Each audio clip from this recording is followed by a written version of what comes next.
Hello guys, welcome back to the study. This is Dheeraj Kumar. अभी हम लोग करने वाले सबसे इंपॉर्टेंट बात कोस्ट गार्ड नावी के बारे में भी, कोस्ट गार्ड असिस्टेंट कमांडेंट के बारे में। दोनों की अभी जो है करेक्शन डेट आई है, दोनों एक एक दिन आगे पीछे है। कहने का मतलब नावी को तो पता था, मैंने टेलीग्राम पे अपडेट कर दिया था।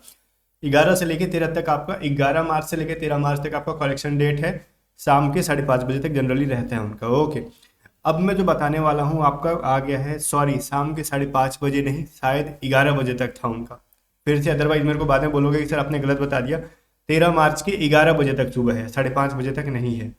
ठीक है, तो ये चीज़ आपको माइंड में लेके चलना है।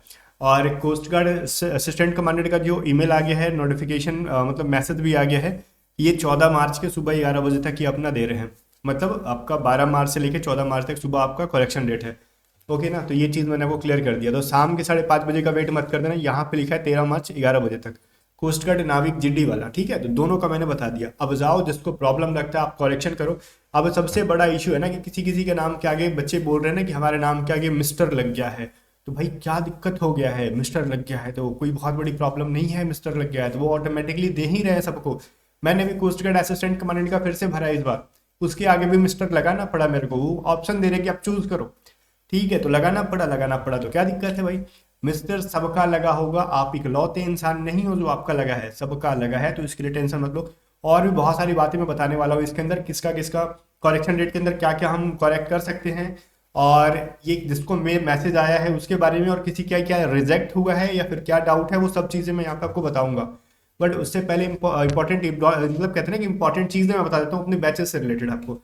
अगर आप कोस्ट गार्ड नाविक जीडी की तैयारी कर रहे हैं तो जीडी सेक्शन 1 की बैच है हमारे पास। अगर आप कोस्ट गार्ड असिस्टेंट कमांडेंट की तैयारी कर रहे हैं तो उसकी भी बैच है हमारे पास। इन दोनों एग्जाम के लिए आप देखो, अगर कोस्ट गार्ड असिस्टेंट कमांडेंट की तैयारी करें तो डेफिनेटली ना आप अभी हमारी बैचेस को ज्वाइन करके पढ़ना शुरू कर दो। ठीक है, क्योंकि आपके लिए टाइम कम है और सिलेबस आपका ज़्यादा है। कोस्ट गार्ड जीडी वाले तो लग गए हैं शुरू से, क्योंकि वो इधर उधर भटकते नहीं है, वो लग जाते हैं। अगर फिर भी आपने बैचेस अभी लेके नहीं पढ़ा है तो सेक्शन 1 में मैं हमेशा से आपको जागरूक कर रहा हूँ कि सेक्शन 1 कितना इंपॉर्टेंट है। आपको यहाँ पे 60 में से 55 तक स्कोर करना पड़ेगा, बिकॉज आप स्टेज 2 में जाओगे, वहां भी सेक्शन 1 का क्वेश्चन पूछा जाएगा आपसे। तो आप A to Z स्टडी के बैचेस से पढ़ लेते हो ना। अगर आप कोस्ट गार्ड नाविक के बैच से पढ़ लेते हो तो आपकी कोस्ट गार्ड असिस्टेंट कमांडेंट की 70% तैयारी हो जाएगी। अदरवाइज अगर आप कोस्ट गार्ड असिस्टेंट कमांडेंट की बैच लेते हो तो आपको फिर नाविक की बैच की जरूरत नहीं है। आप इसके अंदर कोस्ट गार्ड असिस्टेंट कमांडेंट को लगभग 90 to 95% सिलेबस आपका कवर करा दी जाएगी। 5% इतने कम टाइम में कुछ चीज़ें छूटेंगी, हर चीज़ों को तो फॉलो नहीं किया जा सकता, और कट ऑफ उतना हाई जाता नहीं है असिस्टेंट कमांडेंट का। हम अगर 60% स्कोर कर ले तो मेरिट लिस्ट में आने की पॉसिबिलिटी बहुत हाई हो जाती है। तो मैं फिर भी आपको 95% तक तैयारी करा के भेजाऊंगा, जरूरत से ज़्यादा।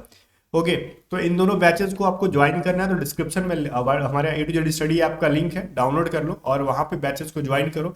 नाविक के लिए बैच है रक्षक, असिस्टेंट कमांडेंट की बैच है ऑफिसर बैच। दोनों बैच की वैलिडिटी है 1-1 साल। ठीक है, और सारे पीडीएफ इसके अंदर इंक्लूड है, तो आपको व्हाट्सअप करके पूछ लेना है अगर कुछ भी इन्फॉर्मेशन चाहिए तो। और एज सुन एज पॉसिबल आप इसको ज्वाइन करके स्टडी स्टार्ट कर लो। इसके अंदर सेक्शन 1 की देखो, नाविक के अंदर सेक्शन 1 की कंप्लीट प्रिपरेशन कराई जाएगी। और मैं दावा करता हूँ ना इस चीज़ की, अगर आप बढ़िया से तैयारी करोगे तो आपके 60 में से 55 स्कोर हो जाएंगे। सेक्शन 2 में अगर थोड़ा सा कम भी स्कोर करते हो तो आपके मेरिट लिस्ट में आने की पॉसिबिलिटी हाई है। कोस्ट गार्ड में मैंने जितना रिजल्ट दिया है, मैं खुद भी रिजल्ट मैंने दे रखा है असिस्टेंट कमांडेंट का, तो बहुत इजी एग्जाम मेरे को लगता है, ऑब्वियसली है भी।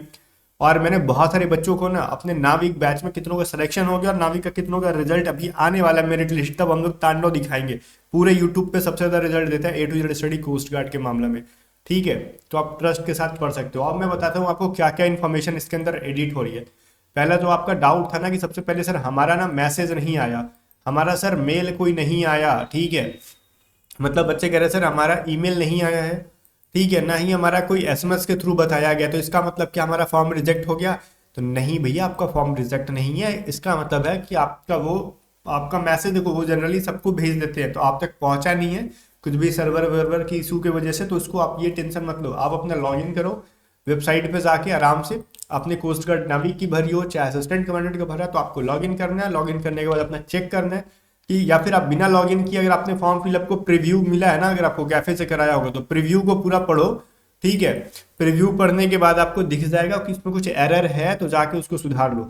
अब क्या क्या चीज़ें सुधरेगी मैं बताता हूँ। जो मेरे पास मेल आया है, क्योंकि असिस्टेंट कमांडेंट का मैंने बोला, मैंने भी भरा था, और पता है ना कि मैं सबसे पहले इंपॉर्टेंट अपडेट्स को ना वो वहाँ पे दे देता हूँ जहाँ पे हम लोग अपलोड करते हैं, क्या कहते हैं उसको, टेलीग्राम चैनल पे दे देता हूँ।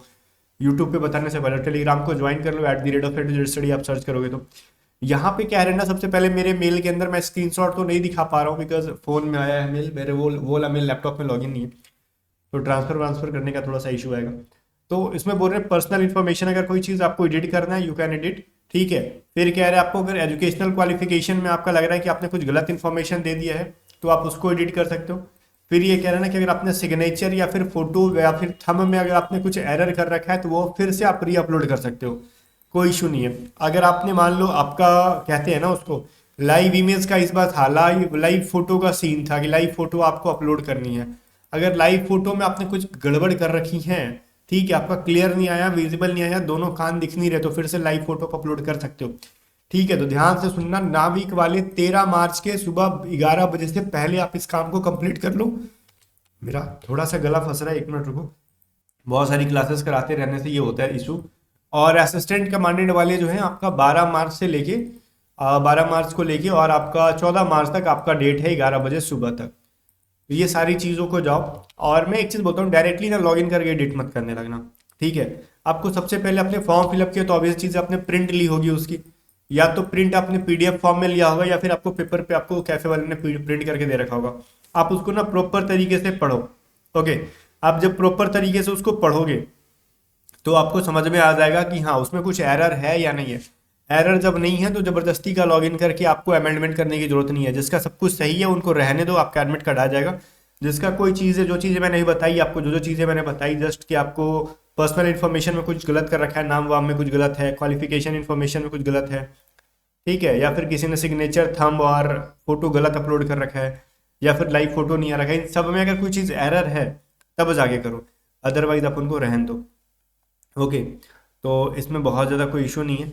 बाकी आपका जो चीज़ें मैंने बताना था मैंने बता दिया। बट यही कहूँगा कि तैयारी करते रहो, और तैयारी से पहले मिस्टर विस्टर नाम के पहले लगा कोई बहुत बड़ा इशू नहीं है। डॉक्यूमेंट्स हाँ फॉर्म फिलअप के पहले का होना, फॉर्म फिलअप के लास्ट डेट के पहले का होना चाहिए, तो फिर आपको कोई दिक्कत नहीं आएगा। अगर फॉर्म फिलअप के लास्ट डेट के बाद में अगर कोई चीज़ बनाई होगी आपने डॉक्यूमेंट्स, तो फिर मैं भी आपको ये चीज़ इशू आ जाए।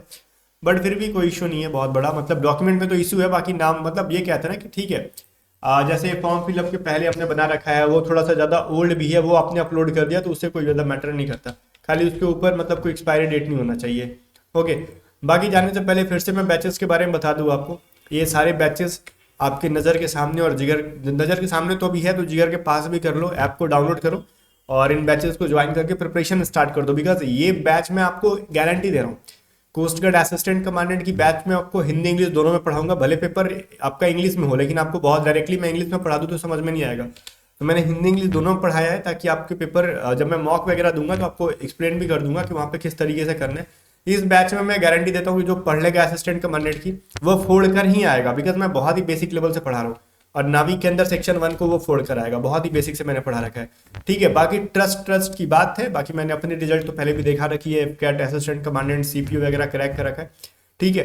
तो ये सभी चीज़ें आपको मोटिवेट करेंगी ताकि जिसने एग्जाम क्रैक कर रखा है उसके साथ पढ़ोगे तो आपका एग्जाम क्रैक होगा। बाकी गाइस मिलते हैं नेक्स्ट वीडियो में, तब तक बाय बाय। वीडियो को लाइक करके शेयर कर देना और लेटेस्ट स्टडी को सब्सक्राइब कर लेना।